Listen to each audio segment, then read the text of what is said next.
नमस्कार, मैं हूं तेजिंदर छाबड़ा एस्ट्रोज्योति से। आप सभी का स्वागत करता हूं। आज जो है हमारा डे 3 है, हमारा जो है प्रश्नोत्तर कोर्स चल रहा है। तो आज हम डे 3 स्टार्ट करने जा रहे हैं। तो आप लोगों की जो भी फर्स्ट क्लासेस है, जो भी आपके कोई क्वेरीज वगैरह हो, कोई भी आपके डाउट्स हो, आप पूछ लीजिए। तो आई थिंक गीक जी ने हैंड रेज किया हुआ है। गीक जी, आप अपना क्वेश्चन पूछ लीजिए मैम से। मैम से मैं पूछना हूँ, मैम आपने पिछले डे में हमें बताया था उच्च नीच डिग्री और त्रिकोण हमें बताया था। मुझे ये समझ नहीं आ रहा, उच्च नीच और जो ये डिग्री है त्रिकोण है, ये मुझे समझ नहीं आ रहा। देखिए, ऊंच नीच की जब ग्रह उच्च में होता है, अपनी एक तो राशि में है उच्च का, ठीक है, और उस राशि में जैसे कि मैंने वेरी फर्स्ट क्लास में आपको डायग्राम बना के बताया था, ठीक है। सपोज ये हमारा ज़ोडिएक है, बच्चा ग्रह, जहाँ पे ये जो है एरीज का फर्स्ट जो है वो पॉइंट है। मैम बोर्ड नजर नहीं आ रहा, बोर्ड थोड़ा सा कैमरा एंगल थोड़ा सा चेंज करना पड़ेगा। यस, लाइट का रिफ्लेक्शन पड़ रहा है एरीज के नीचे ना, थोड़ा सा लाइट का रिफ्लेक्शन पड़ रहा है जस्ट बिलो द एरीज।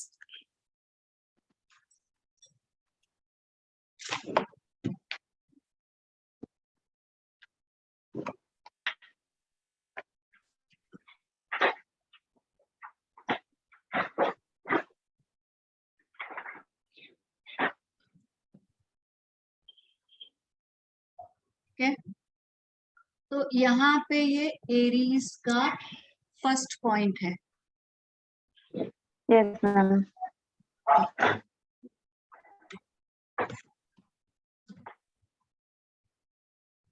और जब हम सपोज यहाँ पे 30 डिग्री, ये ग्रह यहाँ तक 30 डिग्रीज का है, ठीक है जी। ग्रह यहाँ से एंटर होता है, राशियां जो है वो फिक्स्ड हैं, ठीक है। ग्रह मूव होता है तो ये जब यहाँ पे यहाँ तक जाएगा 30 डिग्रीज ट्रेवल करेगा, ठीक है। एक राशि यहाँ पे है, यहाँ पे पाइसेस है, यहाँ पे एरीज है। तो जब ये यहाँ से यहाँ तक जाएगा 30 डिग्रीज मूव कर रहा है ये, ठीक है। अब अगर ये इसकी उच्च की राशि है, मान लीजिए किसी ग्रह की ये उच्च राशि है, अब इसमें ये यहाँ पे 0 डिग्री से चला और उच्च पे सपोज 10 डिग्री वो चलता है, 10 डिग्री उसका हाईएस्ट वो पॉइंट है, तो वो 10 डिग्री पे अपने मैक्सिमम इफेक्ट देगा जी, ठीक है। 10 डिग्री पे मैम अगर हाँ जी, मैं ये 10 डिग्री से अगर ज्यादा हो तो 10 डिग्री से ज्यादा होगा तो उसका इफेक्ट थोड़ा कम हो जाएगा, ज्यादा होगा तो भी कम हो जाएगा, कम होगा तो भी कम हो जाएगा, अच्छा ठीक है। मैक्सिमम 10 पे होगा, जो भी उसका उच्च की डिग्री है उस पे मैक्सिमम इफेक्ट होगा, उससे कम होगा तो भी कम होगा, ज्यादा बढ़ेगा तो भी कम होगा। जब ये एंटर करता है 0 डिग्री पे, वो क्या है, बाल्यावस्था है उसकी, और वो 30 डिग्री पे उसकी वृद्धावस्था आ गई। यहाँ पे जब वो मैक्सिमम है वो यूथ में है, तो सबसे ज्यादा एनर्जी कहाँ होती है, यूथ में। यूथ है या ओल्ड एज है? सॉरी, सबसे ज्यादा एनर्जी किस एज में होती है, यूथ में या ओल्ड एज में? आई थिंक यूथ में। यूथ में नेचुरली यूथ में होगी ना, ओल्ड एज में तो एनर्जेटिक नहीं होते ना जी, नहीं, शक्ति जो है वो ओल्ड एज में कम हो जाती है। तो ऐसे ही ग्रहों का, ठीक है मैम, ठीक है। अच्छा, और ऐसा ही नीच में होता है, जब नीच का ग्रह होता है उस डिग्री, पर्टिकुलर डिग्री पे आके वो मैक्सिमम इफेक्ट देता है, और उससे कम या ज्यादा होती है तो वो इफेक्ट उसका उतना नहीं रहता, होता है लेकिन उतना नहीं। मैम आपने उसमें बताया त्रिकोण राशियां, जैसे कि मान लीजिए एक राशि में कोई 10 डिग्री है, किसी में 20 डिग्री है, किसी में 3 से 30 है, तो जितना डिग्रियां दे रखा है कि सेम वही डिग्री हर टाइम रहेंगे या ये चेंज होते रहते हैं? त्रिकोण राशि में जब ग्रह एंटर करता है तो वो 1 डिग्री से एंटर करता है। सपोज चंद्रमा है 3 to 20 या 24 हाँ जी है ना, तो जी इतने डिग्री से उसके इफेक्ट शुरू होंगे और यहाँ तक वो पूरा इफेक्टिव होगा। 3 से नीचे होगा तो उसका इफेक्ट कम होगा, 20 से ऊपर होगा हाँ तो जी कम हो जाएगा। मूल त्रिकोण राशि, हाँ जी ये इनका जी डिग्री का इम्पोर्टेंस है यहाँ। ओके ठीक है। ओके मैम, यही सवाल था मेरा। Thank you. थैंक यू गीत। अलंकृता जी, आप पूछ लीजिए क्वेश्चन। जी अलंकृता। मैम आपने ये बताया था कि ये शीर्षोदय होता है, ये प्रश्न होता है, तो इसमें मेरे को ये है कि आपने बताया था जो सर से उदय होती है वो शीर्षोदय हो गई, जी और जो पीठ से उदय हो रही है वो प्रश्नोदय हो गई। तो ये सर क्या रिप्रेजेंट कर रहा है, मतलब पूर्व दिशा से उदय हो रही है या मतलब ये दिशा यहाँ पे अलग है, ऐसा मानते हैं। ये हमारा मानना है कि कुछ राशियां जो हैं वो स्टैंडिंग सिर की तरफ से होती हैं और कुछ बैक की तरफ से जो है राशि में एंटर करती है, जब ये 0 डिग्री पे एंटर करती मतलब सर से, मतलब हमारे हमारे सर से एंटर कर रही है या ऊपर, जैसे वो मैं समझ नहीं पा रही तो किस है। तरह से। जैसे कि कन्या राशि है, जी ठीक है, वो उसका एक स्टार्ट है और पीठ है, बैक है।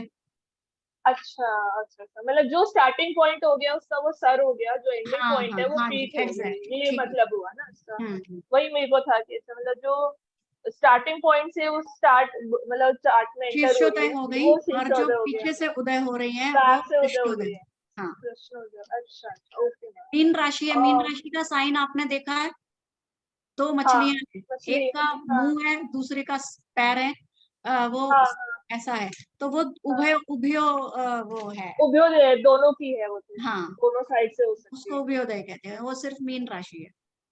ओ हाँ हाँ। और मैम ये जो आपने डिग्रीज बताई थी ना, ये स्थिर चर, इसमें जो ये द्विस्वभाव वाले डिग्री है उसका एंगल क्या है, मतलब डिग्री क्या है उसमें? कौन सी? जैसे 0 to 15 डिग्री स्थिर डिग्री है, और 15 डिग्री to 30 डिग्री के बीच ये चर डिग्री आती है। हाँ जी हाँ जी, उसमें जो और द्विस्वभाव राशि है वो 0 to 15 स्थिर की तरफ है, उसको स्थिर मान लेते हैं, ठीक है। स्थिर के, द्विस्वभाव। हाँ, और वो स्थिर में भी पूरे इम्पैक्ट नहीं देती, 50% देती है। और जो 15 डिग्री से 30 डिग्री तक चर की तरफ जाती है, अच्छा चर के इफेक्ट देती है, क्योंकि द्विस्वभाव है ना, उसके दोनों स्वभाव है, चर हाँ भी हाँ है हाँ, स्थिर भी है, ना पूरी चर है ना पूरी स्थिर है। 15 से 30 में वो चर का देगी और 0 से 15 में वो स्थिर का देगी। हाँ जी। और एक ये मेरे को मैम समझ नहीं आ रहा था, जैसे ये बताया था कि धातु मूल जीव, ये 3 जैसे इनका एलिमेंट वो है। देखिए, ये कुछ ग्रह में भी आएगा, धातु, जीव और मूल। ये कुछ राशियां हैं वो रिप्रेजेंट करती हैं धातु को, धातु मतलब मेटल मतलब हाँ, ना, और कुछ धातियां वनस्पति को रिप्रेजेंट करती हैं, मूल, जड़, वृक्ष। और कुछ राशियां जो हैं जीव को, लाइफ को रिप्रेजेंट करती मतलब ये रिप्रेजेंट कर रही है, मतलब क्या है कि वो मेटल में ज्यादा इफेक्टिव होंगी हैं। वो। हाँ जी हाँ, इस तरह से ये इफेक्ट इनका ज्यादा होता है। अभी ये ग्रह भी आएंगे, जी जी, धातु, ठीक मूल है और मैम। जीव। ठीक है, अब थैंक हम यू। आज की क्लास शुरू करें, कोई और क्वेश्चन है? अगर कोई क्वेश्चन नहीं है तो हम आज की क्लास स्टार्ट कर सकते हैं। तेजिंदर जी, क्वेश्चन नहीं है, ये जो आपने हिंदी नोट्स भेजे है ना, उसमें जी, ग्रहों के बल को थोड़ा सा एक बार चेक कर लिए, मेरे ख्याल से उल्टा सीधा लिख, मतलब रिवर्स लिख दिया है। रात्रि बली वाले को दिवाली में लिख दिया, दिवाली वाले को रात्रि बली में लिख दिया है। आप चेक कर लीजिएगा एक बार। वो चेक करवा लूंगा, मैं चेक करवा जी लूंगा। जी जी, हाँ ओके। ठीक है सर। तो मैम आज की क्लास स्टार्ट कर देते हैं फिर। जी, कल की क्लास में हमने ग्रहों के बल ले लिए थे, पक्ष बल, और ये लिया था कौन से आयनों में कौन से ग्रह बलवान होते हैं, ठीक है। शुभ ग्रह जो होते हैं, हमने शुभ अशुभ की बात की थी, कौन से ग्रह शुभ होते हैं, कौन से ग्रह अशुभ होते हैं। और उत्तरायण में शुभ ग्रह बलवान होते हैं और दक्षिणायन में पाप ग्रह बलवान होते हैं। यहाँ पे एक बात आपने शायद किसी ने भी नोट नहीं की, उत्तरायण अगर हम एस्ट्रोनॉमी में देखें तो 23 दिसंबर से उत्तरायण होता है, लेकिन हमारे यहाँ उत्तरायण कब होता है? मकर संक्रांति। और मकर संक्रांति कब आती है? 14 जनवरी, और अब आती 15 जनवरी। क्या आपने ये रीजन देखा कि 23 दिसंबर उत्तरायण है या 14 जनवरी है? इतना गैप क्यों हो गया?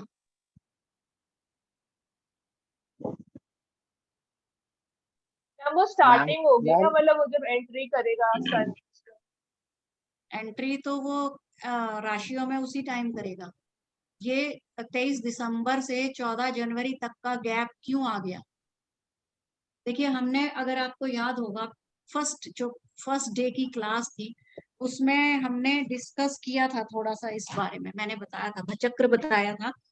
तो जैसे भचक्र होता है,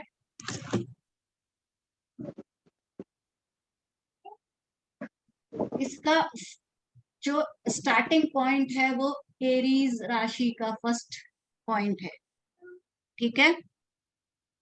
तो इसमें क्या होता है, जो अर्थ है वो पूरी सर्कुलर नहीं है, ओवल है और टिल्टेड है, ठीक है। अर्थ ऐसी गोल नहीं है, सीधी नहीं चल रही अपनी एक्सेस पे। यहाँ पे ये 23 डिग्री का 27 डिग्री का एंगल बनाती है, और इस एंगल को बनाने की वजह से जो ये एरीज का पॉइंट है, ये हर साल 0.53 जो है वो पीछे खिसक जाता है। ये हम नारायण भोगांश में मानते हैं, जो हम भारतीय ज्योतिष शास्त्र को जिसको मानता है। जो सायन नारायण है वो वेस्टर्न ज्योतिष मानता है, वो कहता है एरीज यहाँ फिक्स है। लेकिन हम लोग इतनी माइन्यूट हमारे कैलकुलेशंस हैं कि हम उसको छोटी से छोटी चीज को छोड़ते नहीं है।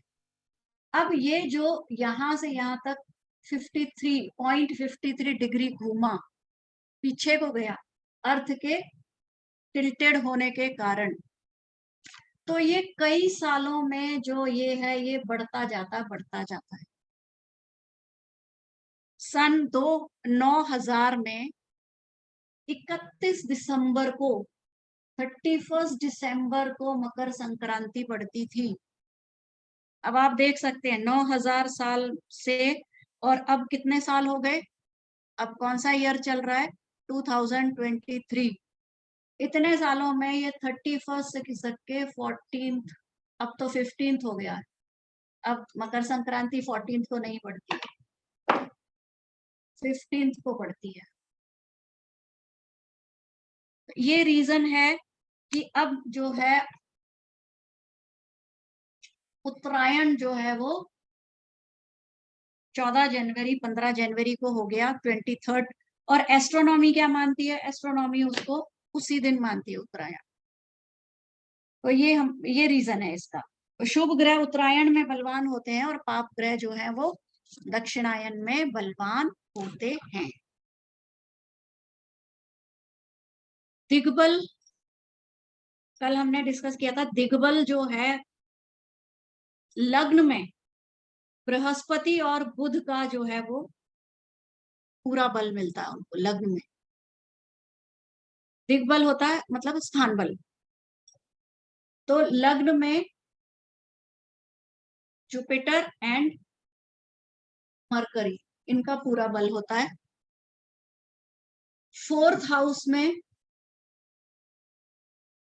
मून, चंद्रमा और शुक्र का बल होता है।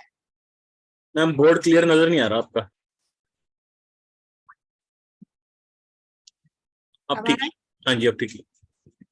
ठीक है। 4th हाउस में चंद्रमा और शुक्र, 7th हाउस में सैटर्न शनि,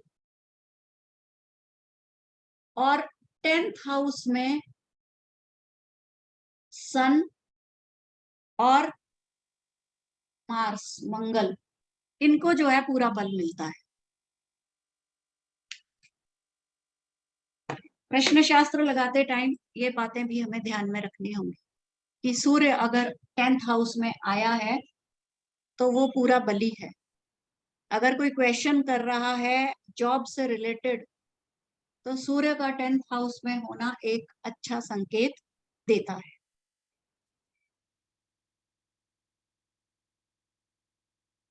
तत्व हम कल कर चुके हैं, हम उपचारी युक्तियां बता चुके हैं और आज हम देखते हैं विभिन्न ग्रहों के देवता। तजेंद्र जी अगर आप इसको शेयर कर सकें तो अच्छा होगा। ठीक है, मैं एक सेकंड में देवता वाला पेज नंबर 30 है। This one is your show, this one wait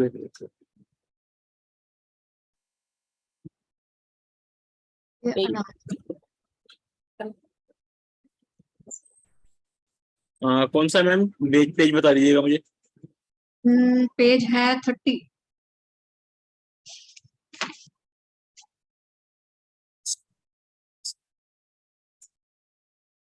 हाँ यही है, यही वाला पेज है, यस। ठीक है।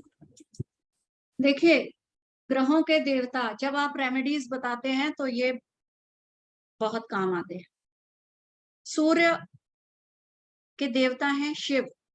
अगर आपको नजर आता है कि प्रश्न कुंडली में सूर्य जो है ट्रांजिट में, इस टाइम पे सूर्य जो है वो किसी भी तरह से अच्छे फल नहीं दे रहे हैं तो आप उनको कह सकते हैं आप शिव की आराधना करिए।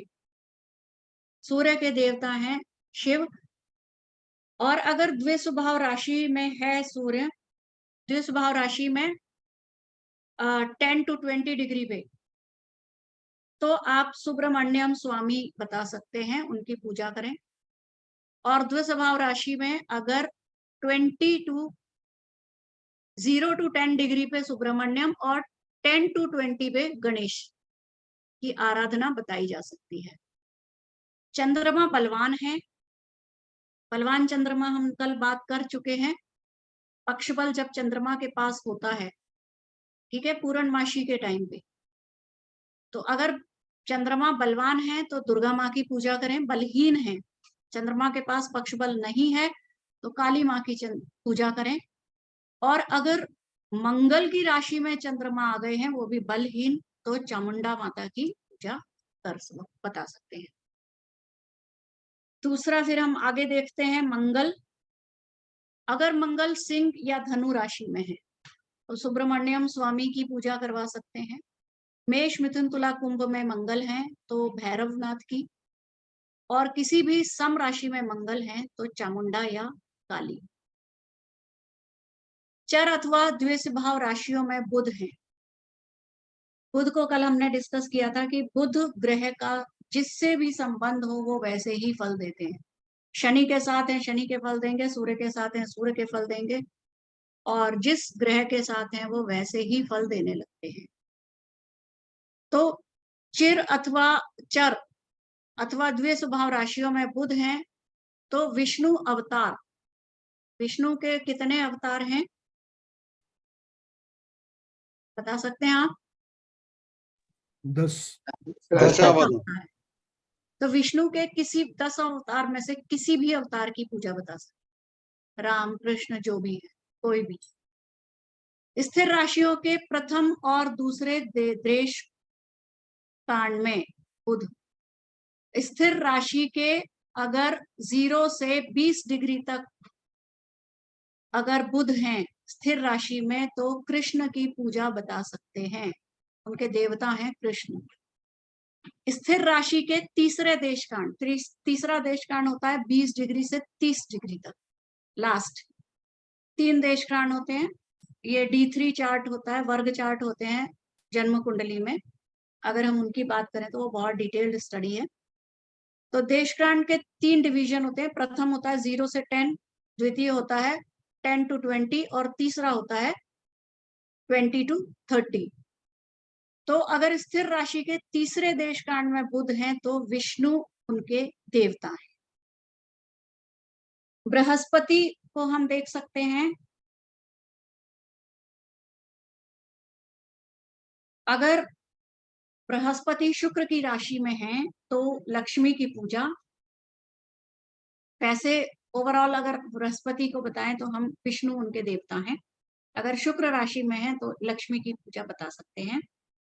सात्विक राशियों में जो शुक्र हो गए, सात्विक राशियों में अपने भाव में है, ठीक है, खुद के भाव में। अभी हम भाव पढ़ेंगे तो उनके कारक पढ़ेंगे। तो अन्नपूर्णा देवी की उनकी देवी हैं। राजसी राशियों में और शुभ भाव में शुक्र हैं तो लक्ष्मी की पूजा, तामसिक राशियों और अशुभ भाव में शुभ हैं तो यक्षिणी, और विषम भाव में पुरुष ग्रहों के साथ शुक्र हैं तो गणेश। शनि के लिए हम ईश्वर जो है वो शिव और विष्णु दोनों का रूप है। तो शनि के लिए हम ईश्वर की पूजा बता सकते हैं, राहु के लिए नाग देवता की और केतु के लिए गणेश की। ये उनके देवता होते हैं। ग्रहों मैडम, ये की सुब्रमण्यम स्वामी कौन से होते हैं? जी, सुब्रमण्यम स्वामी। सुब्रमण्यम स्वामी साउथ के देवता हैं। अच्छा, मतलब यहाँ पर हमारे नॉर्थ में मतलब इनका मतलब पर्यायवाची या मतलब एक किस्म से सुब्रमण्यम कार्तिकेय हैं। अच्छा अच्छा, बस ठीक है। कार्तिक मतलब कार्तिक भगवान की पूजा करें। जी, ग्रहों थैंक यू। की विशेषताएं अथवा गुण, जैसे हमने राशियां देखी थी सात्विक, तामसिक, राजसिक, ऐसे ही ग्रह हैं। सूर्य, चंद्रमा और बृहस्पति सात्विक और दार्शनिक ग्रह हैं। बुध और शुक्र जो हैं वो राजसिक हैं, और मंगल, शनि, राहु, केतु तामसिक आलसी ग्रह हैं। मंगल, शनि, राहु और केतु। हालांकि मंगल बहुत एनर्जेटिक है, पराक्रमी है, लेकिन फिजिकल वर्क करने से बचने वाला भी है। ग्रहों के अनाज, जब हम रेमेडीज बताते हैं, दान बताएंगे, तो किन चीजों का दान हम रेमेडीज में बता सकते हैं? सूर्य का अनाज है गेहूं, चंद्रमा का चावल, मंगल का दलहन या अरहर, और यहाँ पे एक और दाल हम ऐड कर सकते हैं, मसूर, बिना छिलके वाली रेड मसूर। बुध का मूंग, छिलके वाली मूंग ग्रीन। बृहस्पति काबुली चना और चने की दाल भी ऐड कर सकते हैं इसमें। शुक्र लोबिया। शनि तिल, काले अनाज, यहाँ पे काली माँ या उसको बोलते हैं काले उड़द। और राहु केतु के लिए काला चना, साबुत चना और कुल्थी। ये अनाज हैं ग्रहों से रिलेटेड। अब हम आते हैं रंग पे, वस्त्रों के रंग। कल गीत जी ने पूछा था कि हम रत्न कौन से बता सकते हैं प्रश्न शास्त्र में, तो हम रत्नों को रेकमेंड नहीं करते, क्योंकि प्रश्न बहुत ज्यादा समय अवधि का नहीं होता, और रत्न हम लंबे समय में ही असर करता है। और दूसरी चीज ये है कि रत्न जो है बहुत कॉस्टली होते हैं, तो इतनी छोटे टाइम स्पैन के लिए हम इतने कॉस्टली रत्न बताने का कोई ज्यादा सेंस नहीं होता। तो इसलिए हम उनको वस्त्रों के रंग ग्रहों के अनुरूप बता सकते हैं, वो ज्यादा इफेक्ट करेंगे। तो वस्त्रों के रंग में है, सूर्य का केसरिया रंग है, चंद्रमा का सफेद है। विजेंद्र जी स्लाइड को हटा सकते हैं या ऊपर कर? यस। मंगल का लाल, बुध का हरा, बृहस्पति का पीला, शुक्र का सफेद, शनि का काला या पुराना, राहु का काला या चितकबरा। ये कलर हैं। इन एज पर ग्रह हम उनको ये कलर पहनने के लिए भी बोल सकते हैं, और इस कलर के कपड़े दान करने के लिए भी बोल सकते हैं। राहु केतु के लिए हम कह सकते हैं चितकबरा कंबल दान कर दीजिए। और इसके साथ साथ एक और चीज होती है, जब हम दान बताते हैं तो दान भी हम उसमें बताते हैं कि दान किसको किया जाए। ऐसा नहीं है कि कोई भी दान किसी को भी कर दिया जाए, वो इफेक्टिव नहीं होता है। तो वो हम आगे डिस्कस करेंगे। ग्रहों द्वारा इंगित ऋतुएं, सूर्य और मंगल ग्रीष्म ऋतु को रिप्रेजेंट करते हैं, चंद्रमा वर्षा ऋतु को, क्योंकि चंद्रमा जो है वो जल का कारक है। बुध हेमंत ऋतु को, शुक्र वसंत ऋतु को, और बृहस्पति और शनि शीत ऋतु।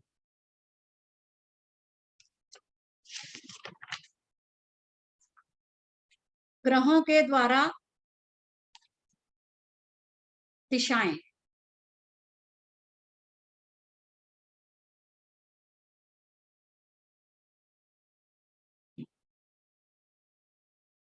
ये वाला नहीं है पेज।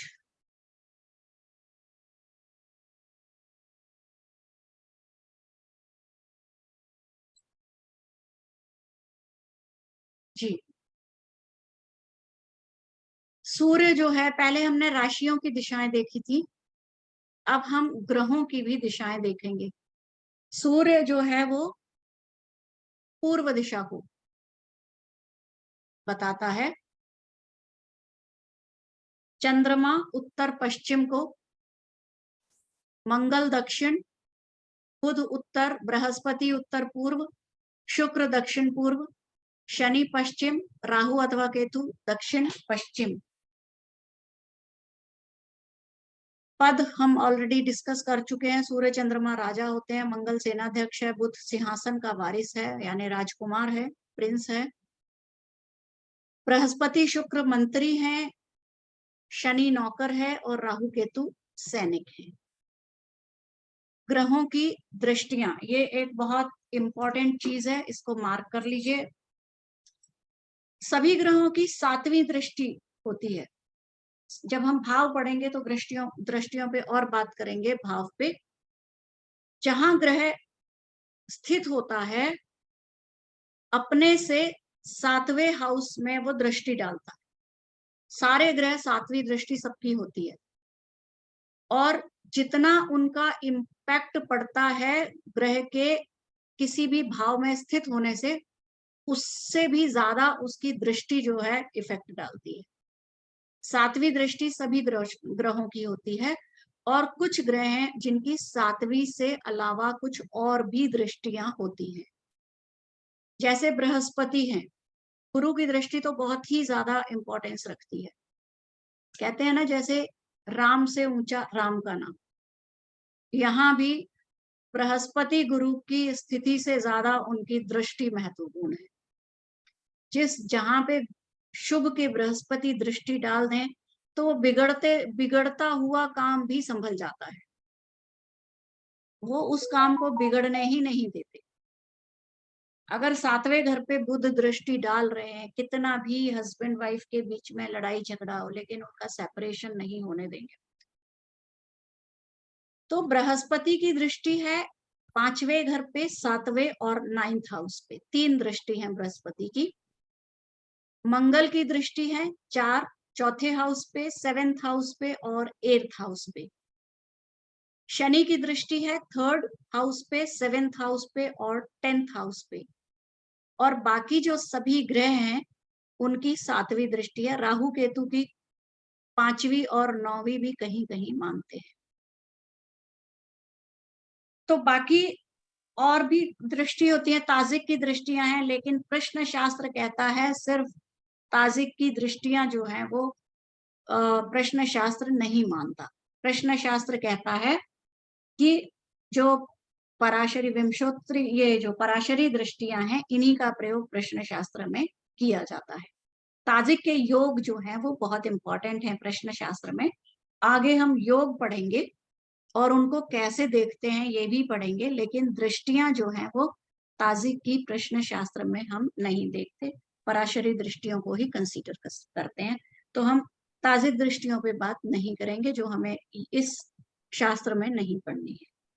मैम ये दृष्टि हम सीखेंगे ना बाद में कि कैसे देखते हैं? हाँ, अभी हम नेक्स्ट क्लास में हम भाव पे आएंगे, हाउस कुंडली के हाउस पे, तभी आप दृष्टि समझ पाएंगे। ठीक है, जैसे मैडम प्रश्न पूछ सकता हूँ कुछ दृष्टि से संबंधित? हाँ जी बताइए। मैडम जैसे अभी आपने बोला जैसे किसी भी ग्रह की जैसे गुरु की 5 7 9 है या 4 7 है, तो इसमें बोला जाता है शुभ दृष्टि या अशुभ दृष्टि। देखिए, ये सुदृष्टि और अशुभ दृष्टि ये डिपेंड करती है ग्रह के पोजीशन पे। जैसे मैंने अभी कहा था, अगर शुभ भाव से शुभ बृहस्पति की दृष्टि पड़ती है तो वो बिगड़ते काम भी बना देते हैं। भाव अपनी खुद की उसकी पोजीशन क्या है, वो बली है या निर्बल है, उसमें बल है या वो खुद खुद उसके पास बल नहीं है, तो वो दृष्टि पे भी कैसे उसकी काम करेगी। अच्छा, ठीक है, मतलब इसमें अगर वो तभी शुभ भाव में है तो शुभ दृष्टि है।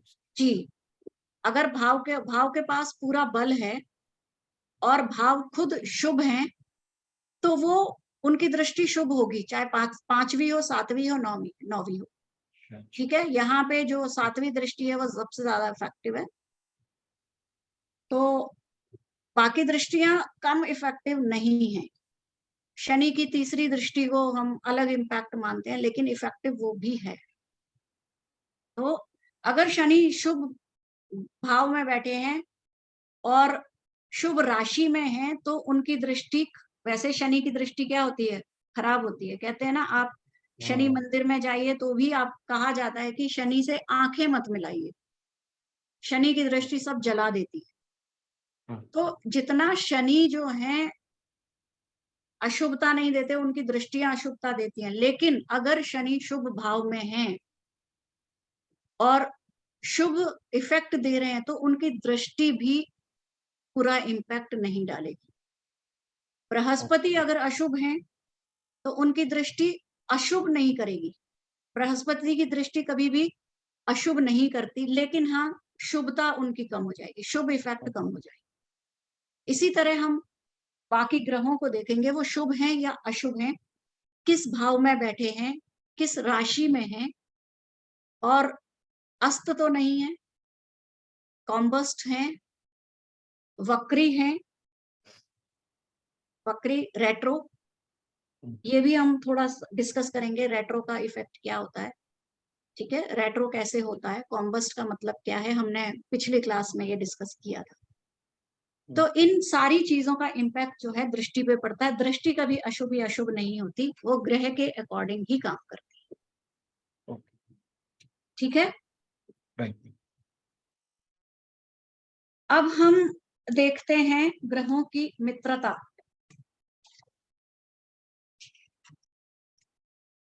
थोड़ा सा हम डिस्कस कर लेते हैं मृत्यु का कारण।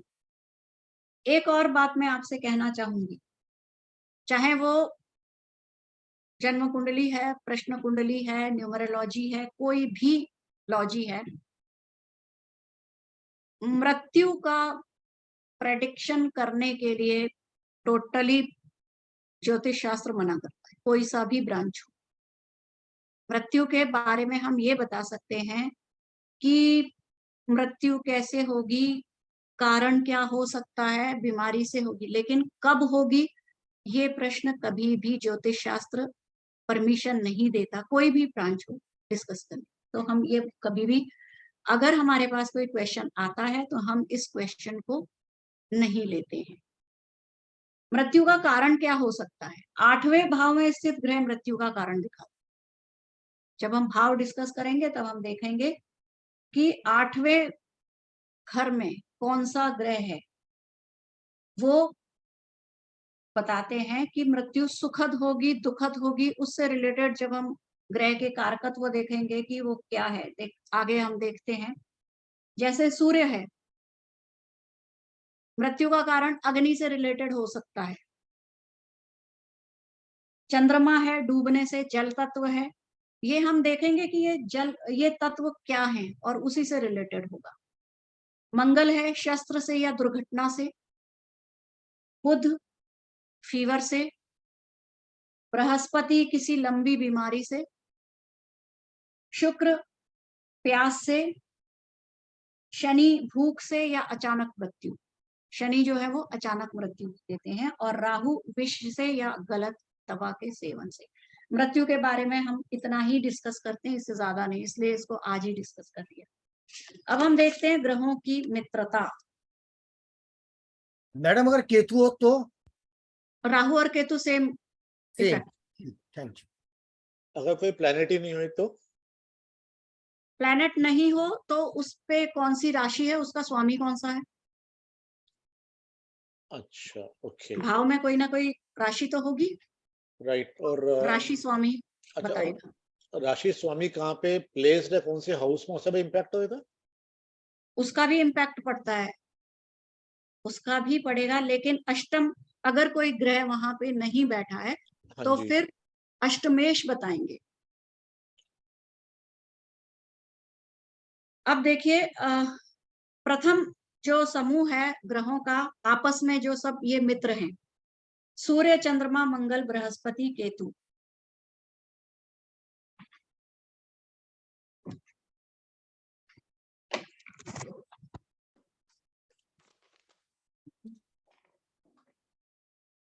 सन,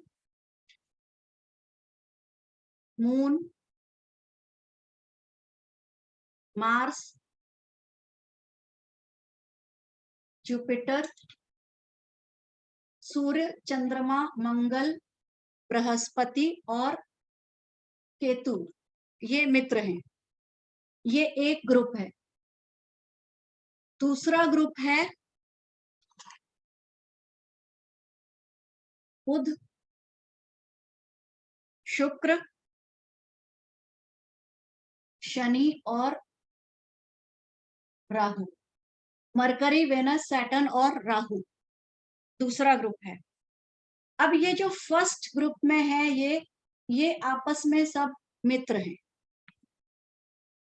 ठीक है। और जो दूसरे ग्रुप के हैं ये आपस में मित्र हैं। फर्स्ट ग्रुप दूसरे ग्रुप से शत्रुता रखता है और दूसरा ग्रुप पहले ग्रुप से। सूर्य बुध शुक्र का मित्र नहीं है, न्यूट्रल हो सकते हैं, ठीक है। ग्रह कोई ऐसा है कि शत्रुता नहीं रखेगा, न्यूट्रल हो जाएगा। चंद्रमा मोस्टली किसी से शत्रुता नहीं रखता, वो न्यूट्रल है सबके लिए। मंगल, शनि, बुध, शुक्र और राहु, शुक्र के साथ फिर भी न्यूट्रल है, लेकिन बाकी के सब शत्रु हैं। जुपिटर इनके साथ शत्रु है और ये ग्रह इनके साथ शत्रु। बुध जो है सूर्य और चंद्रमा के साथ न्यूट्रल इफेक्ट देता है, लेकिन बाकी के साथ शत्रुता है। तो इस तरह ये हम मैत्री देखते हैं। और जो मैत्री है ग्रहों की, वो किसी भी क्वेश्चन का आंसर करने में बहुत इफेक्टिव होती है। जब कोई ग्रह अपने मित्र की राशि में बैठा है तो वो गुड इफेक्ट देता है, शुभ इफेक्ट देता है। अगर वो शत्रु की राशि में बैठा है तो वो उसके इफेक्ट जो है वो इतने ज्यादा शुभ नहीं होते हैं। और न्यूट्रल है तो वो न्यूट्रल इफेक्ट देता है।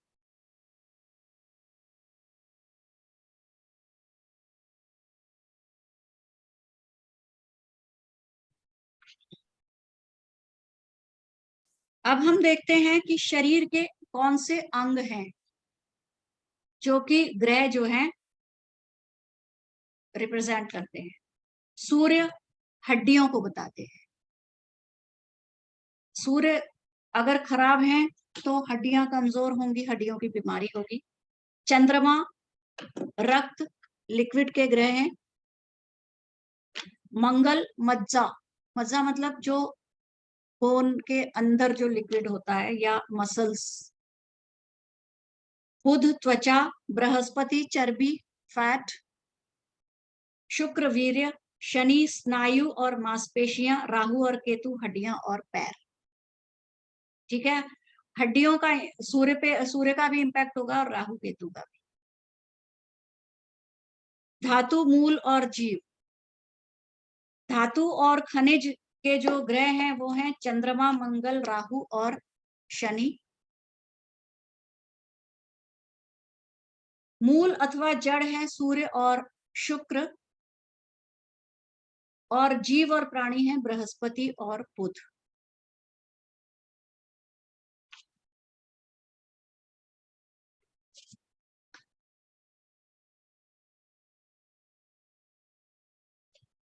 अब हम देखते हैं ग्रह और धातु का प्रकार।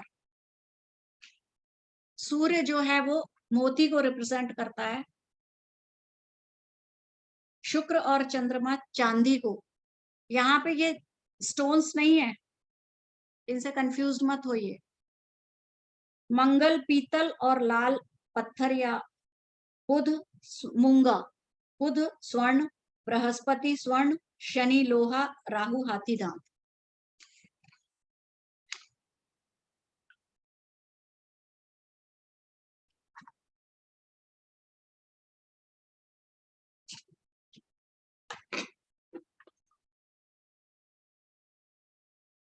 अब हम ये देखते हैं कि खास जो कुछ विशेषताएं और क्या हैं।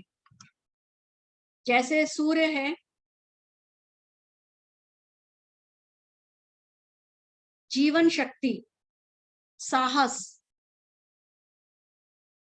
आत्मा, इसको रिप्रेजेंट करते हैं।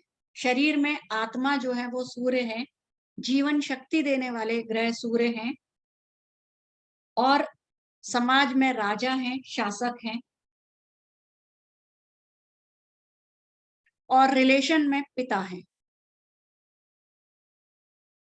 पिता को जो रिप्रेजेंट करते हैं वो सूर्य हैं। और अगर बॉडी पार्ट देखें तो हृदय, आंख, हृदय और आंखें भी सूर्य से इफेक्टिव होती हैं। चंद्रमा है, चंद्रमा की धातु जो है चांदी और मोती है। मन के कारक हैं चंद्रमा, हमारे मन को कंट्रोल करते हैं, और इस हमारे जीवन में सबसे ज्यादा इफेक्ट होता है मन का। आप ये देख सकते हैं कि एक चीज एक के लिए अगर किसी को खुशी देती है तो दूसरे के लिए वही सैडनेस हो जाती है। ये मन का कंट्रोल है। मान लीजिए किसी के जॉब की सिलेक्शन की न्यूज आती है, एक पर्सन खुश हो जाता है कि मुझे जो है अर्निंग का सहारा मिल गया, सपोर्ट मिल गया, जीविका का काम मिल गया, तो ही इज हैप्पी, खुशी से सेलिब्रेट कर रहा है। ठीक है, उसका मन बहुत खुश है इस चीज से। और दूसरी तरफ सेम जो सिलेक्शन का इंफॉर्मेशन है, न्यूज है, वो दूसरे पर्सन को मिलती है, वो उदास हो जाता है। क्यों उदास हो जाता है? कि मुझे अपने परिवार को, अपने फैमिली को छोड़ के जाना पड़ेगा। न्यूज सेम है, अलग अलग इम्पैक्ट डाल रही। क्यों? क्योंकि मन है, मन का कंट्रोल जो है वो अलग अलग है। तो ये चंद्रमा का कारक है। आप खुद भी देख सकते हैं, किसी दिन चंद्रमा का ट्रांजिट अगर आपके किसी ऐसे भाव में हो रहा है, आप किसी दिन सो के उठते हैं बिना किसी कारण से, आपका मन बड़ा प्रफुल्लित होता है, खुश होते हैं आप बिना रीजन के। आपको नहीं पता कि आज कोई अच्छी खबर नहीं है, सिर्फ अभी मॉर्निंग हुई है और आप बड़े खुश हैं। और किसी दिन ऐसा होता है कि आप सो के उठते हैं और आप बहुत सैड हैं, पता ही नहीं है क्यों, रीजन नहीं मालूम, लेकिन आज मन खुश नहीं है। तो आप देखिए, चंद्रमा का ट्रांजिट किसी ऐसे ग्रह के ऊपर से हो रहा होगा या किसी ऐसे भाव से जो कि अशुभता दे रहा है, अपने आप आपका मन जो है वो उदासी की तरफ जाएगा। और अगर किसी अच्छे भाव और अच्छे ग्रह के ऊपर से चंद्रमा गुजर रहा है तो आप अपने आप खुश हो जाएंगे। ये इम्पैक्ट है चंद्रमा का। और चंद्रमा क्यों बहुत फास्ट मूविंग प्लैनेट है, तो हम ट्रांजिट में हमेशा चंद्रमा को ही कंसीडर करते हैं। इसीलिए चंद्र कुंडली से जो है हम ट्रांजिट देखते हैं। ट्रांजिट होता है आज का जो है ग्रहों की स्थिति। तो चंद्रमा को हम प्रश्न कुंडली में भी बहुत इंपॉर्टेंट प्लेस देते हैं। मन का कारक है चंद्रमा, और मुख की आभा, चेहरा और उदर, इन अंगों को प्रभावित करता है। संबंध है माता और स्वयं का मन, माता को रिप्रेजेंट करता है। बुद्धि, स्वभाव, सब कुछ मन से कंट्रोल होता है, तो ये चंद्रमा जो है वो उसको कंट्रोल करते हैं। मंगल जो है माणिक्य और तांबा, ये इनकी धातुएं हैं। रक्त, हड्डी, मज्जा शरीर के इन अंगों को कंट्रोल करते हैं। और पराक्रम, क्रोध, स्थिरता, ये सारी चीजें जो हैं वाणी की में क्रूरता देते हैं, ये चीजें जो हैं मंगल कंट्रोल करते हैं। और समाज में सेनाध्यक्ष हैं, स्वर्णकार हैं, और संबंध बताते हैं भाई। बुध है, प्रिंस है, और जैसा कि हमने पहले कहा कि बुध अपने जो है पर्टिकुलर वो छोड़ के जिस ग्रह के साथ होते हैं उसके ज्यादा असर में आ जाते हैं। इनका खुद का क्या है? ज्ञान, इंटेलिजेंस, वाणी, वाणी पे कंट्रोल बुध ही देते हैं। किसी के बुध खराब है, आप देखेंगे कि वो सॉफ्ट स्पोकन हो ही नहीं सकता, बात बात में एब्यूजिंग लैंग्वेज, चाहे कितनी भी अच्छी पोस्ट पे हो, कितने भी सोफिस्टिकेटेड फैमिली से हो, कितना भी अच्छा उनका परिवार हो, लेकिन अपने आप में वो एब्यूजिंग लैंग्वेज को छोड़ नहीं पाएंगे अगर बुध खराब है। और बुध अच्छा है तो वो पर्सन हमेशा अच्छी वाणी ही बोलेगा। स्पीच पे कंट्रोल, व्याख्यान, भाषण, इसका कंट्रोल बुध पे होता है। विनम्रता, आत्मसंयम, आभूषण बुध के हैं।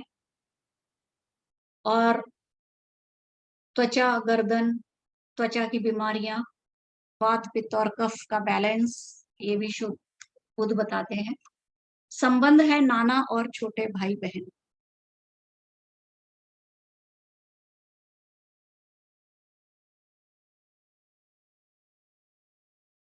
फिर हम आते हैं बृहस्पति पे। बहुमूल्य रत्न और स्वर्ण, पुखराज इनके रत्न हैं या धातु हैं। और लंबा शरीर, न्याय, न्याय शास्त्र, एजुकेशन, पढ़ाई, प्रवीणता, तर्क, लॉजिक और ज्ञान, सात्विक प्रकृति, अध्ययन, ये है बृहस्पति के कंट्रोल में। धर्म, धर्म की तरफ ले जाने वाले। पीला कलर, पीला रंग इनका है। ब्राह्मण, शिक्षक, ये रिप्रेजेंट करते हैं बृहस्पति को। संबंध है पुत्र, पौत्र, बड़ा भाई, दादा। शुक्र ग्रह है, धातु है चांदी, मोती, वाइट कलर है। आभूषण हीरा। लग्जरीज जो है वो शुक्र से आती हैं।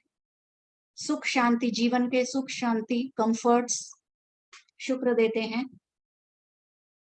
राजसी प्रवृत्ति है, सौंदर्य है, आर्ट है, कला है। और स्त्री है, दोष है कफ। और संबंध है पति पत्नी।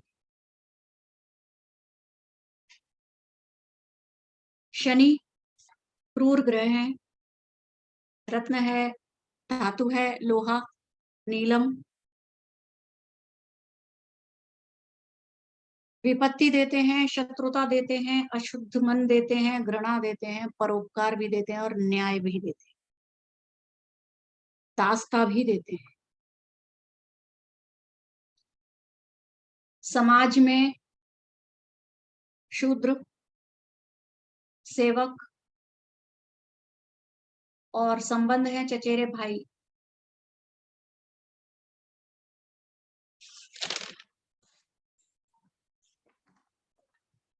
मैम ये संबंध का क्या मतलब होता है? जैसे चचेरे भाई, दादा नानी, मतलब इनसे रिलेशन अच्छे नहीं होंगे या इनसे रिलेशन?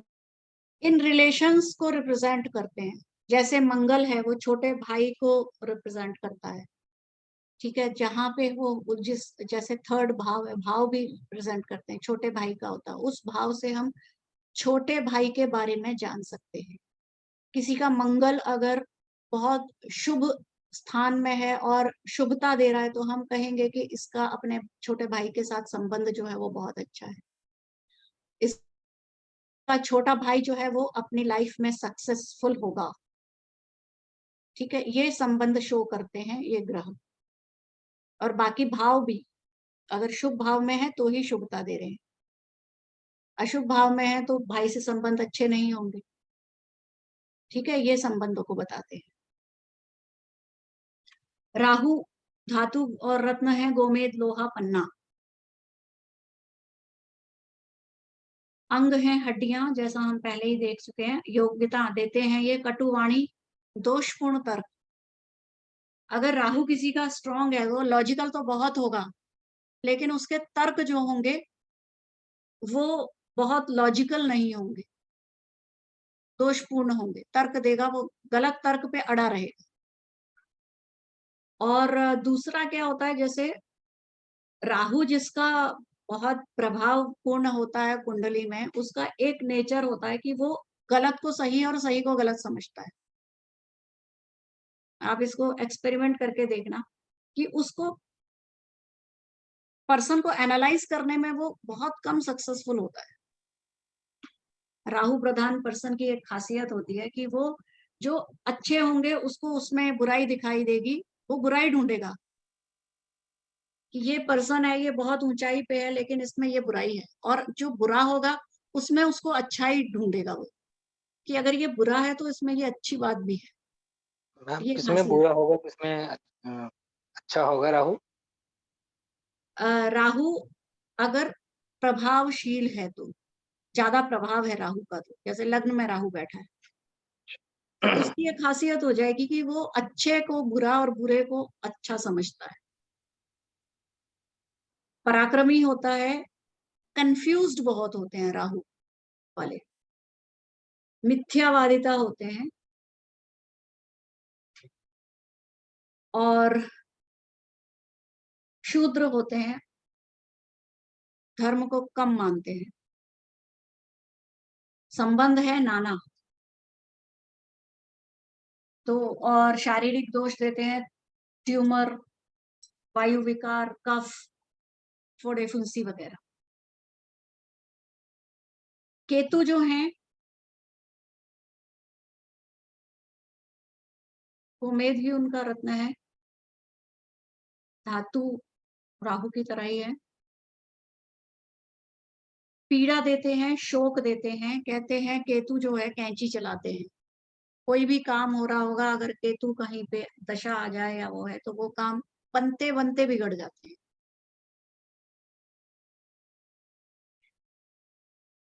तपस्या केतु की एक खासियत है, आध्यात्म की तरफ ले जाते हैं, वैराग्य की तरफ ले जाते हैं केतु। अति संवेदनशील होते हैं, इंटेलिजेंस की कमी रहती है, संन्यास की तरफ झुकाव रहता है।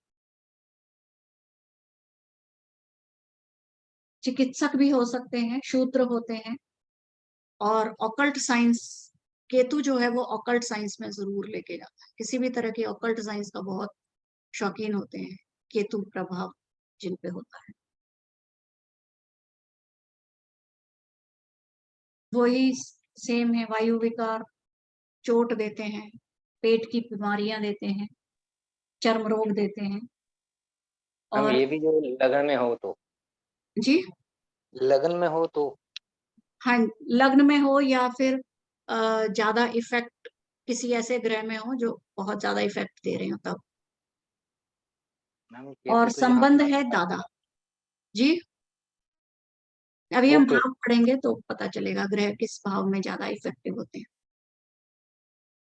तो ये हैं इन भावों के कुछ खास विशेषताएं। ये विशेषताएं याद रखिए आप।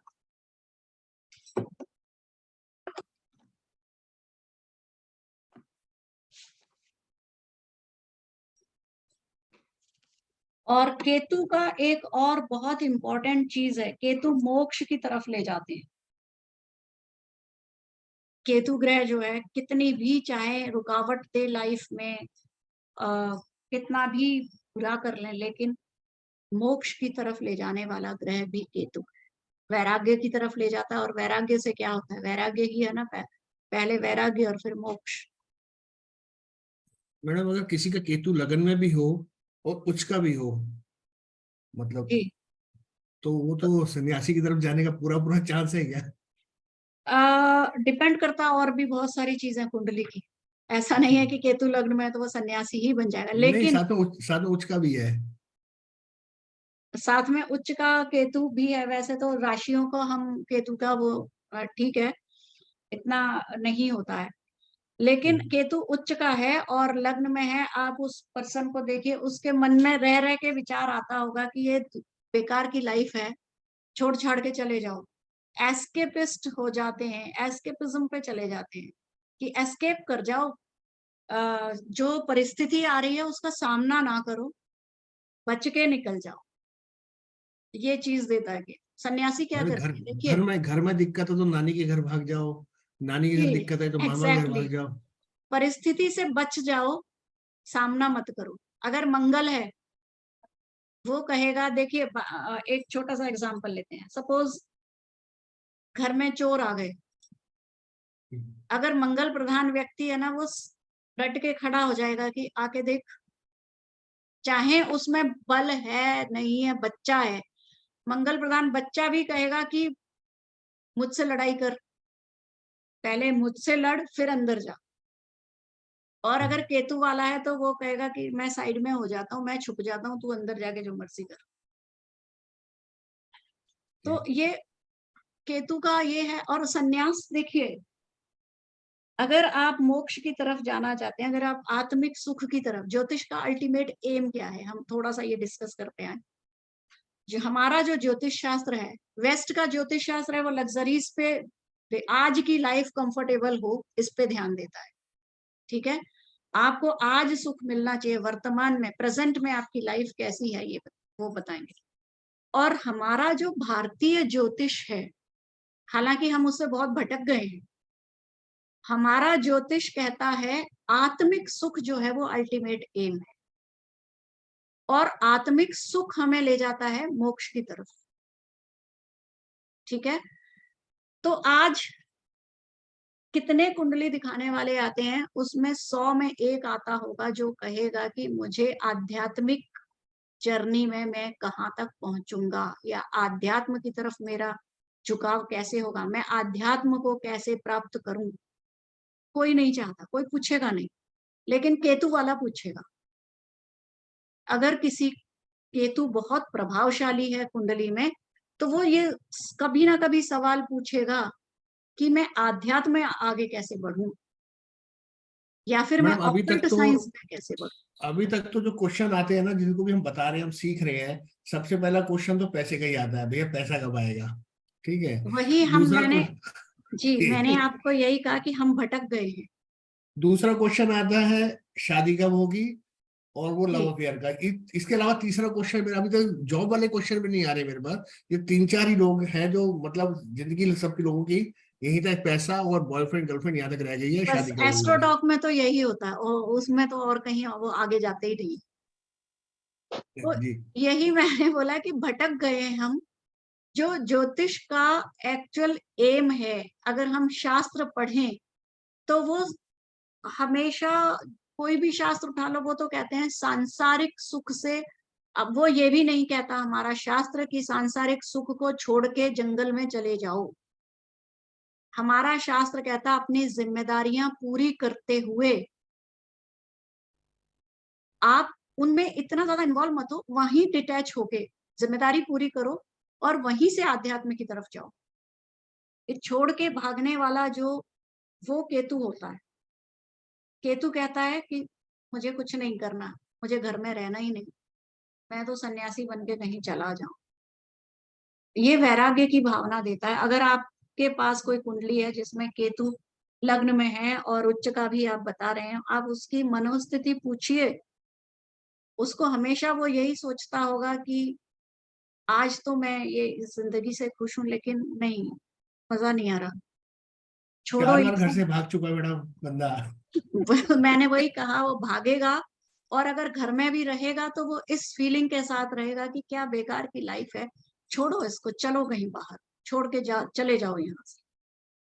तो ये केतु की खासियत है। और दूसरा, केतु क्या करता है, केतु जिस भाव में बैठा है उसी को, उसके कारकत्व में कटिंग करता है।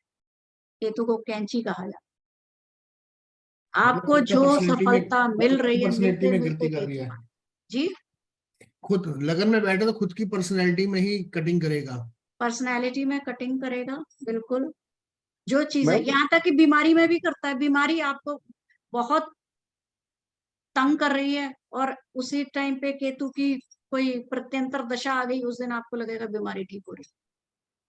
अचानक से मैडम पलटा मार देता है। मैंने एक कुंडली देखी थी जिसमें केतु जो थे गुरु के साथ थे, और वो पर्सन मतलब बहुत रिलीज, तो उसका कारण भी यही है कि गुरु के साथ केतु है तो भाई वो बहुत ज्यादा रिलीजियस या इस तरह का पर्सन है वो। बिल्कुल। देखिए, एक तो गुरु है धार्मिक, हाँ हाँ, ठीक है, ऊपर से केतु आध्यात्मिक, दोनों का आध्यात्मिक। कॉम्बिनेशन हो गया।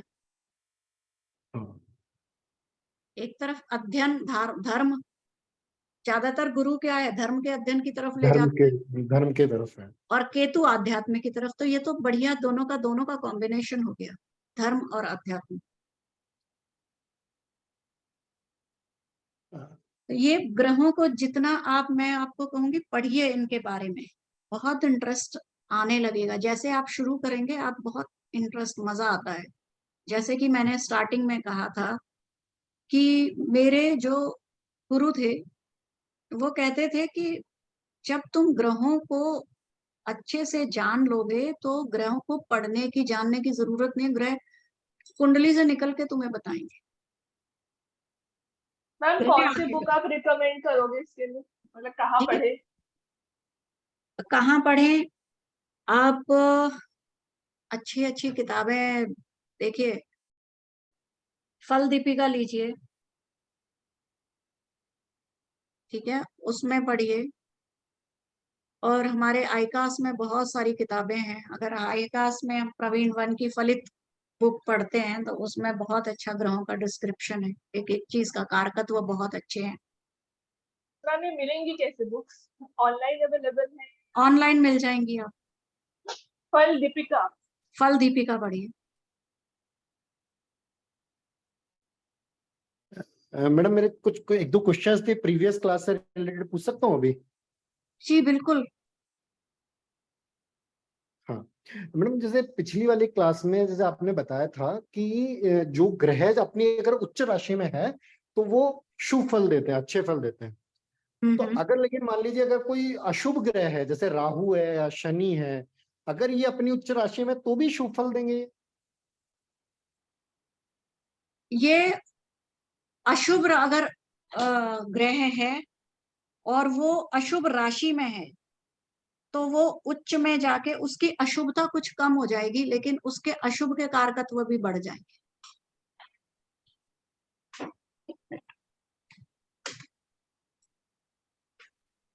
उच्च और स्वराशि में ग्रह पावरफुल हो जाता है। नहीं, अगर तो वो वो अशुभ के पावरफुल फल तो दे रहा है तो वो अशुभ अशुभ और ज्यादा उसके पावर बढ़ जाएगी। मतलब वो और ज्यादा अशुभ करेगा एक तरीके से। हाँ जी हाँ। भाव में, किस भाव में है, अगर वो अपने अपोजिट जो भाव में उसके कारकत्व अशुभ फल देते हैं तो उसके वो और बढ़ जाएंगे, पावरफुल हो जाते हैं, उनकी पावर बढ़ जाएगी। मैम भाव मीन्स घर? हाउस, कुंडली के हाउस। हाउस। हम अगली क्लास में वो डिस्कस करेंगे, हाउस कुंडली के। ओके। और जैसे मैम जैसे आपने बताया था अगर मान लीजिए कोई शुभ ग्रह है वो अपनी उच्च राशि में है लेकिन उस पर्टिकुलर डिग्री पे नहीं है जितने पे वो अपना मैक्सिमम फल देता है, सब कुछ के 10 डिग्री पे, वो 3 डिग्री पे है, 4 डिग्री पे है, तो उसको मतलब एक तरीके से स्ट्रॉन्ग करना चाहिए। नहीं, अगर देखिए, अगर वो अपनी उच्च की राशि में है तो वो उच्च के फल हर जगह देगा, जहां पे हाईएस्ट डिग्री पे वो सबसे ज्यादा देगा।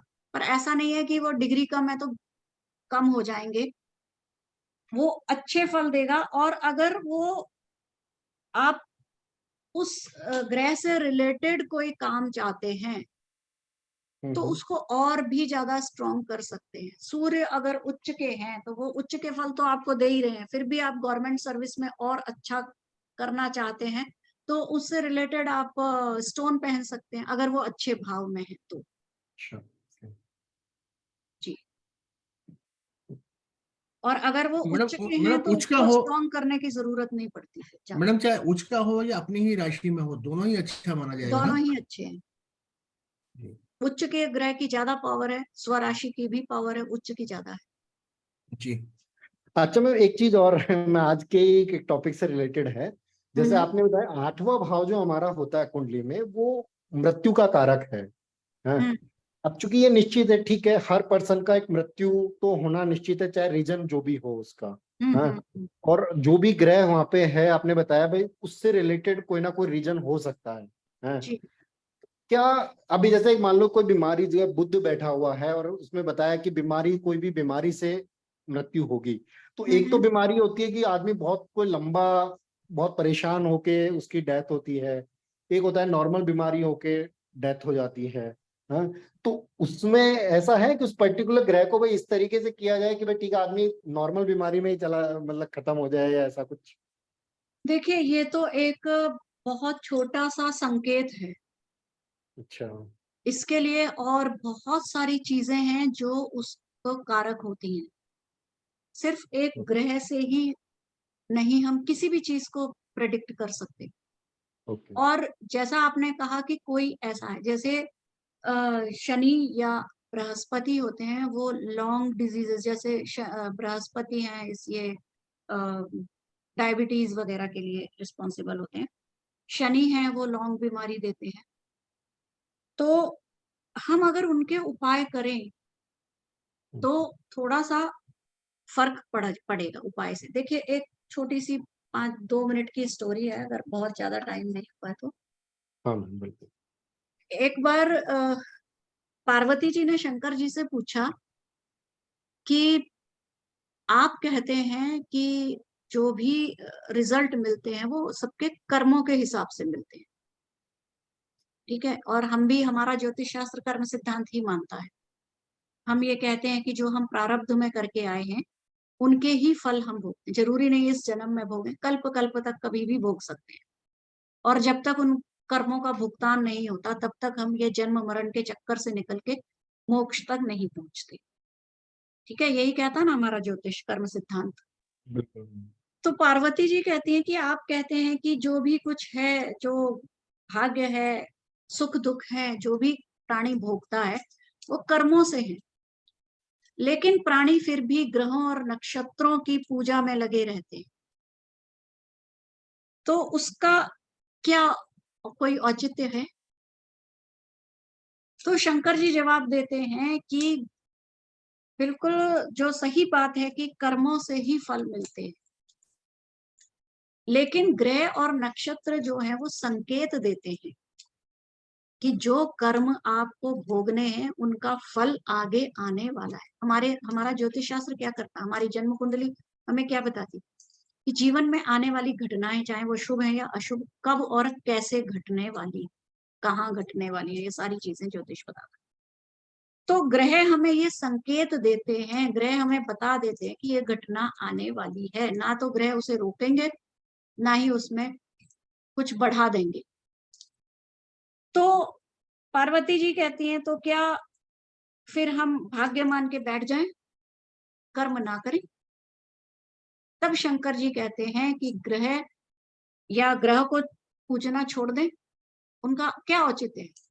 तो शंकर जी कहते हैं कर्म करना तो बहुत जरूरी है, क्योंकि किसी भी जीव को, सिर्फ मनुष्य को नहीं, जो ये जीवन मिला है वो कर्म करने के लिए ही मिला है। और कर्म ना करना भी जो है वो अशुभ कर्मों की श्रेणी में आता है, पाप कर्मों की श्रेणी में आता है। जो अगला जो आप आगामी कर्म कर रहे हैं वो अपने खराब कर रहे हैं। कर्म ना करना, कर्म करना प्राणी के लिए बहुत जरूरी है। तो ग्रह जो हैं, हम ग्रहों की पूजा करते हैं तो उससे क्या है, हमें संकेत हो जाता है कि ये घटना घटने वाली, और हम उसके लिए तैयार हो जाते हैं। और कुछ हद तक वो ग्रह हमें उस घटना की फ्रीक्वेंसी को कम कर देती है। जैसे कि मान लीजिए एक एग्जांपल है कि आप आज हमें पता चल गया हमारा मंगल जो है वो थोड़ा डिफिकल्टी देने वाला है, टफ है। आपने जो भविष्यवाणियां आती हैं उसमें सुना होगा कि आज इस राशि का ये लोग जो है वो ड्राइविंग जो है संभल के करें। ठीक है, एक संकेत हो गया। तो ग्रह ने हमें ये बता दिया कि ये घटना तब घटने वाली है, हमें पता चल गया कि उस डेट को हमारा एक्सीडेंट हो सकता है, संभावित है। तो हमें जब ये पता चल गया तो हम उसके लिए मेंटली प्रिपेयर हैं, थोड़ी सावधानी रखेंगे। और अगर हम उस ग्रह को थोड़ा सा रेमेडीज कर लेते हैं तो क्या होगा कि एक्सीडेंट जो होना है वो तो होना ही है, लेकिन हेड टू हेड कॉलिजन ना होके वो थोड़ा सा साइड से लग जाएगा और उसमें कुछ बचाव हो जाएगा। तो कर्म का फल तो भोगना ही पड़ेगा, लेकिन सदकर्मों से अगर हम किसी को दान करते, दान का महत्व इसीलिए है तो सदकर्म में आ जाता है। किसी की हेल्प कर देते हैं, दान कर देते हैं, तो वो क्या है, ग्रह जो है अपनी जो क्रूरता का लेवल है उसको थोड़ा कम कर दे। फल तो देगा लेकिन थोड़ा सा उसमें रिलैक्सेशन मिल जाए। तो इस तरह से ग्रह जो है हमारी हेल्प कर सकते हैं, और इसीलिए प्राणी ग्रहों को पूजते हैं और उनका उपाय करते हैं। तो आज की क्लास में हम यहीं तक पढ़ेंगे। कल नेक्स्ट क्लास में हम भाव और थोड़े नक्षत्र डिस्कस करेंगे। उसके बाद हमारा प्रश्न शास्त्र पे जो है वो शुरू हो जाएगा। तो ये थोड़ी सी चीजें आप अगर याद रखेंगे तो प्रश्न शास्त्र को सॉल्व करना इजी हो जाएगा। और कुछ पूछना चाहते हैं तो आप you are most welcome. Ma'am मेरे को ना हमेशा एक प्लीज कैरी ऑन। जी बताइए।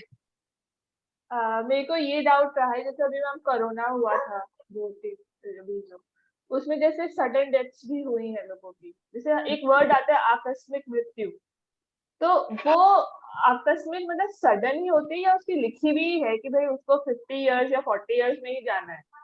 वो क्या है, मतलब डेथ तो डेथ है ना मैम, वो फिर सडन क्या हुई, मतलब अनटाइमली डेथ जिसे हम कहते हैं?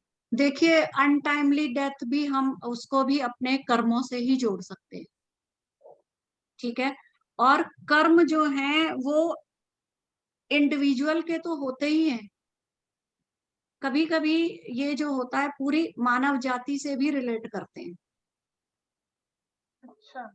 ठीक है, कर्म जो है हमारे कर्म, जैसे कि आप अगर कई बार ये होता है कि जैसे कुंडली में कोई पितृ दोष आ रहा है, ब्राह्मण दोष आ रहा है या कुछ दोष आ रहा है, आप देखेंगे अगर पितृ दोष है आप उसके परिवार की जन्म कुंडलियां निकाल लीजिए, बेटे की कुंडली में भी आएगा, फादर की में भी होगा, भाई के में भी होगा, सबकी में होगा वो।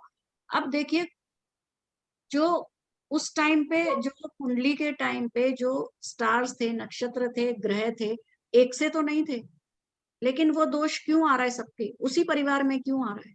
वो पीछे से कर्म सबके आ रहे हैं, कॉमन कर्म है। तो यहाँ भी कभी कभी जो है वो, कभी किसी कंट्री पे आपदा आती है तो वो कभी कहीं कॉमन कर्म भी जो है वो प्रत्यक्ष आ जाता है, उनका फल भी आ जाता है।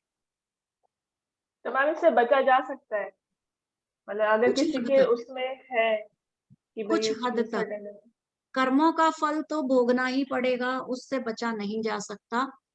कुछ उसमें रिलैक्सेशन हो सकती है, और इसके लिए हम भाग्य पे नहीं बैठ सकते कि जो करना है वो तो करना ही है ना, भाग्य तो मिल गया अब हम कर्म करें। लेकिन जो आज हम कर्म कर रहे हैं यही हमारा आगे आने वाला भाग्य बन रहा है। आज हम कर्मों को छोड़ देंगे, हमारा अगला भाग्य रुक जाए। जो हम पीछे करके आए वो तो भोग रहे हैं, वो तो हमें भोगना है, लेकिन अगले जो कर्म है उनको हम आज सुधार सकते हैं। तो मैम कभी कभी ऐसा भी होता है ना कि जो मतलब कोई भी पर्सन है वो इतना ज्यादा इन्फ्लुएंस होता है, जैसे कुछ लोग कहते हैं कि जैसे किसी का राहु है और वो एडिक्टेड होता है, ऐसे कहते हैं कि जैसे राहु जिसका वीक है तो वो एडिक्शन की तरफ जाता है, मतलब ऐसा मैंने सुना है, मुझे पता नहीं है। हाँ जी, हाँ, तो आप वो सही कह रहे हैं। तो वो जैसे मेरी फ्रेंड है, उसको किसी ने बताया है कि उसका राहु है तो उस वजह से वो एडिक्टेड ही रहेगा, ठीक है, वो स्मोकिंग नहीं छोड़ सकता है। क्यों? क्योंकि तुम्हारा राहु इतना स्ट्रांग है कि वो तुम्हें छोड़ने ही नहीं देगा। तो अब यहाँ पर मैम ये है कि वो उसके पास क्या ये विल पावर है कि वो इतना स्ट्रांग हो जाएगी, वो छोड़ देगी, या फिर वो इतना इफेक्ट राहु का रहेगा कि वो चाह कर भी, कुछ लोग होते हैं ना हम छोड़ ही नहीं पाते चाहे कितनी नहीं, कोशिश देखिए, करें। ये हमारा एक एक्सक्यूज होता है कि ये ओके। राहु हमारा इतना स्ट्रांग है, ये छोड़ने नहीं दे रहा। देखिए, मैं आपको एक चीज बताती हूँ, कर्म सिद्धांत क्या कहता है। सिर्फ ये मनुष्य मात्र को भगवान ने दिया है, ठीक है। कर्म सिद्धांत से हमें ये भाग्य दिया, ठीक है। हमें जो हम पिछले कर्म करके आए हैं उसने हमारा भाग्य बना दिया। भाग्य हमें कैसे मिला? जिस परिवार में हमारा जन्म हुआ है, जो हमारे माता पिता मिले हैं, जो हमें हमारे रिश्तेदार वगैरह मिले, ये हमारी चॉइस नहीं है। कोई बच्चा ये नहीं कहता भगवान से कि मुझे इस परिवार में जन्म लेना या उस परिवार में जन्म लेना, ठीक है। ये हमें पिछले कर्मों के ये हमारा भाग्य बना। हमें भाग्य मिला तो ईश्वर कहता है मैंने तुम्हें भाग्य दे दिया, अब मैंने तुम्हें एक डोर पतली सी बांधी है और तुम्हें छोड़ दिया तैरने के लिए इस संसार सागर में। और वो डोर क्या दी है भगवान ने? हमें हमारा विवेक दिया है, हमें हमारी विल पावर यानी पुरुषार्थ दिया है, हमें लॉजिक दिया है। 3 मेन चीजें देके और भगवान ने हमें इस संसार में छोड़ दिया। अब जाओ, जो तुम्हें करना है करो। तुम्हारा भाग्य तो तुम्हें पिछले जन्म से मिल गया, ठीक है। अब तुम्हें मैंने पुरुषार्थ दिया है उस भाग्य को बदलने के लिए। अक्सर कहते हैं ना कि हाथ की रेखाएं मेरे तो मुट्ठी में है, मैं बदल सकता हूँ। उस पुरुषार्थ से बदल सकते हैं अपना भाग्य लिखा हुआ। और जो विवेक दिया है उससे हम सही गलत का आकलन कर सकते हैं। जो लॉजिक दिया है उसको हम ये पहचान कर सकते हैं कि किस रास्ते पे सही जाना है और किस पे गलत है।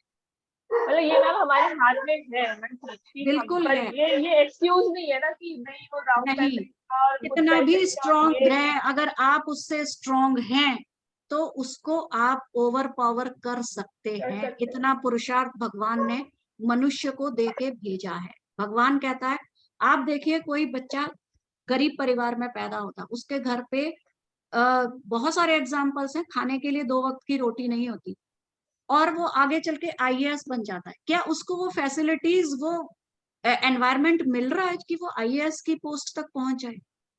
उसने अपना विवेक यूज किया, अपना पुरुषार्थ कहीं ना कहीं लैंप पोस्ट की लाइट में भी पड़ रहा है।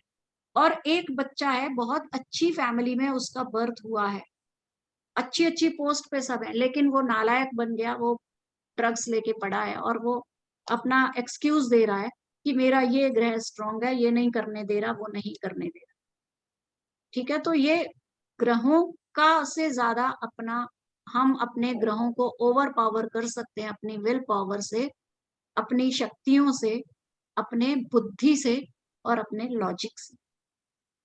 और हम आगे के अपने जो आगे आने वाले कर्म है उनको सुधार सकते हैं। एक कहानी सुनी होगी शालिग्राम वाली, कसाई का बेटा था, उसको एक पत्थर मिल गया शालिग्राम, एक्चुअल में शालिग्राम थे वो। उसका फादर उसको तराजू में रख के मीट तोल के देता था। जब वो बच्चा वहां से आया उसने क्या किया कि नहीं, मैं तो काम वही कर रहा है लेकिन वो भगवान का नाम ही जपता जा रहा है। और अल्टीमेटली उसने क्या किया, वो पत्थर उठाया और उसको पूजा करने लगा भगवान की, और वो बहुत बड़ा संत बन गया। तो कहाँ कसाई के घर से भी संत निकल सकते हैं और संत के घर में भी कसाई हो सकता है। ये कर्म हमें खुद अपने विवेक से चुनने पड़ते हैं और ग्रहों को हम ओवर पावर कर सकते हैं। तो मैम ये सुसाइडल केसेस होते हैं तो इसमें कौन सा इफेक्ट करता है? चंद्रमा अगर अष्टम में है अच्छा। अष्टम का चंद्र, और बहुत सारे फैक्टर्स भी हैं, लेकिन चंद्रमा क्या है, मन का कारक कौन है, चंद्रमा है ना। ये अभी मैंने ये जो बात की, एक पर्सन के लिए एक चीज खुशी देने वाली है और दूसरे पर्सन के लिए वही चीज दुख की कारक हो जाएगी। तो ये चंद्रमा एक का इफेक्ट होता है। चंद्रमा जब बहुत ज्यादा अशुभता देते हैं, अष्टम के हैं या और ट्रांजिट कर रहे हैं अष्टम के ऊपर, तो एक जो इम्पल्स आती है पर्सन के ऊपर कि मुझे सुसाइड करना, अगर वो इम्पल्स निकल गई तो वो अगले पल नहीं करेगा, और उस इम्पल्स में उसने कर लिया तो कर लिया।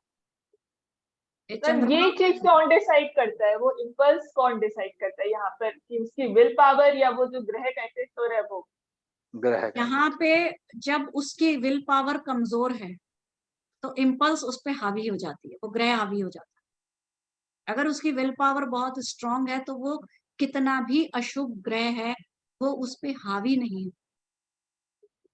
हमें और बहुत सारे तरीके हैं अपनी विल पावर को स्ट्रांग करने के। मेडिटेशन बहुत बढ़िया तरीका है, आप मेडिटेट करते हैं तो आपके मन पे कोई भी हावी नहीं हो सकता। आध्यात्म, इसीलिए आध्यात्म की तरफ हम जाते हैं कि आध्यात्म से हमारा मन जो है वो स्ट्रांग होता है। योग क्रिया हमारे ऋषि मुनि करते थे, उनके मन में कभी आते थे?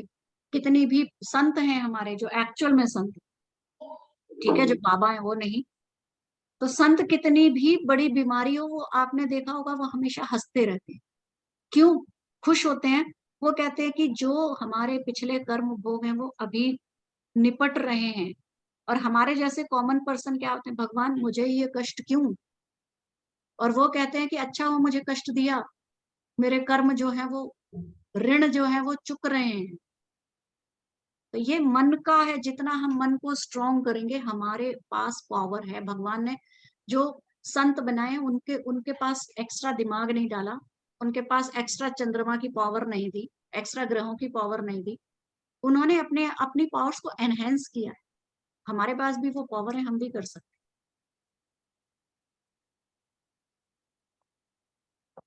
पढ़िए, जितना ज्यादा पढ़ सकते हैं शास्त्र को बहुत पढ़िए, बहुत मैम चीजें। आपने एक और बुक बताई थी ना कोई सी लास्ट क्लास में, कौन सी शास्त्र? एक तो, और मैं आपको और बुक्स बताती हूँ, वैसे तो आप शास्त्र पढ़ें, ठीक है। कौन सा? जैसे बृहद जातक होरा शास्त्र है। क्या मैम, कौन सा शास्त्र? मैं आपको अभी थोड़ी जनरल सी बुक्स बताऊंगी, अभी हाँ, आप वो मत चाहिए, ठीक मैम है। पहले सबसे पहले इनको एम एन केदार जी की बुक बताइए। हाँ, केदार जी की बुक पढ़िए, और ये आईकास्ट से रिलेटेड आप बुक पढ़िए। ये बुक है ही मैंने फलित सबको ज्योतिष। पहले बताई थी, फलित ज्योतिष। फलित ये वाली ज्योतिष, ये जो मेरे आईकास्ट हाथ में है ना, जो मेरे हाथ में है फलित ज्योतिष, एम एन केदार जी की है, महेंद्रनाथ केदार जी की है। ये सबसे बढ़िया बुक है। जनरल अमेजन पढ़ने के लिए बहुत अच्छी किताब है ये। हाँ, ये सबसे बढ़िया बुक है, बहुत इजी लैंग्वेज में, बहुत इजी लिखा हुआ है। और ये इंग्लिश हिंदी दोनों में है। हाँ, हिंदी इंग्लिश दोनों में है, बहुत आराम से समझ में आ जाएगा। सबसे पहले इसको पढ़िए आप, उसके बाद किसी और बुक पे जाइएगा। फल दीपिका बिल्कुल समझ नहीं आएगी, अभी मत पढ़ना फल दीपिका, पहले बता दो। फल दीपिका भी, फल दीपिका, फल दीपिका जो एवरेज, होरा शास्त्र दोनों बिल्कुल अभी मत पढ़ना। अभी तो ये समझ नहीं आएंगे। फल दीपिका भी जो एवरेज आती है ना, वो पढ़ सकते हैं, उसमें इजी पहले है। यही पढ़ लेते हो। पहले ये पढ़ पहले लीजिए, जनरल ऑनलाइन अवेलेबल है सर? बिल्कुल ऑनलाइन अवेलेबल है, बिल्कुल ऑनलाइन अवेलेबल है ये पढ़िए, चलिए, जनरल के लिए ये बहुत बढ़िया बुक है। सब कुछ अमेजन पर मिल जाएगी। बिल्कुल मिल जाएगी, बिल्कुल है। Thank you.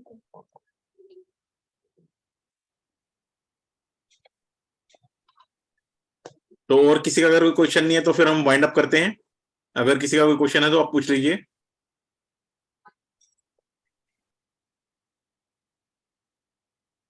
संजय सर? नहीं सर, मेरी तरफ से कोई क्वेश्चन नहीं है। ओके, ठीक है। And Danish sir, Rahul ji, Shailendra ji, I think. Sir not yet sir अभी। ओके, गीत आपका कोई क्वेश्चन? नो क्वेश्चन सर, कल देखती हूँ इसको, फिर कोई क्वेश्चन होगा तो मैं जरूर पूछूंगी। Sure sure. Sure, any time. Good night. Good night. Danish ji, any question? Mishra ji, any question? नहीं तेजिंदर जी, ठीक है अच्छा सर। जी सर, तो मैम फिर वाइंड अप करते हैं आज की क्लास को। जी बिल्कुल। चलो जी, गुड नाइट जी। ठीक है, thank you very much madam. Thank you thank you जी, so much Thank you so much. Thank you ma'am Thank you. Welcome तो मोस्ट वेलकम। मैडम डे 4 की क्लास में मिलेंगे, फ्राइडे को मिलेंगे।